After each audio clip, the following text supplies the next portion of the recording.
পুঠিয়া উপজেলা যুব বিভাগের উদ্যোগে যুব প্রতিনিধি সম্মেলন 2025 অনুষ্ঠিত হয়েছে।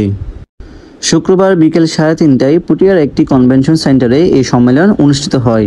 অনুষ্ঠানে সভাপতিত্ব করেন পুঠিয়া উপজেলা জামায়াতের আমির জসিমউদ্দিন এবং সঞ্চালনা করেন উপজেলা সেক্রেটারি আনোয়ার আলম। সম্মেলনের প্রধান অতিথি ছিলেন জামায়াতে ইসলামী কেন্দ্রীয় কর্ম পরিষদ সদস্য ও সাবেক সংসদ সদস্য আলহাজ শাহজাহান চৌধুরী। যারা দুর্নীতি করেছে, যারা টাকা পাচার করেছে, যারা বাংলাদেশে লুটপাট করেছে, আজকে তারা কি কেউ বাংলাদেশে অবস্থান করতে পারছে না? সবাইকে পালাতে হয়েছে। কই আমরা তো 18 বছর নির্যাতিত হলাম, নিপীড়িত হলাম, মামলা খেলাম, হামলা খেলাম, ফাঁসির মঞ্চে গেলাম।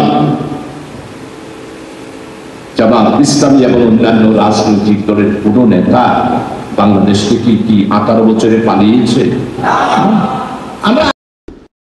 প্রধান বক্তা ছিলেন চট্টগ্রাম দক্ষিণ জেলা জামায়াতের আমির অ্যাডভোকেট আনোয়ারুল আলম চৌধুরী।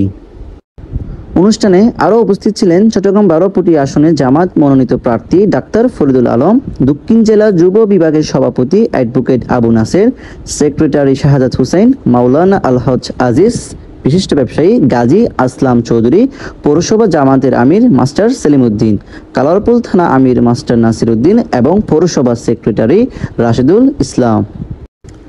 সম্মেলনে বক্তারা দেশের চলমান রাজনৈতিক পরিস্থিতি, যুব সমাজের দায়িত্ব ও ভবিষ্যৎ কর্ম পরিকল্পনা নিয়ে দিক নির্দেশনামূলক বক্তব্য রাখেন।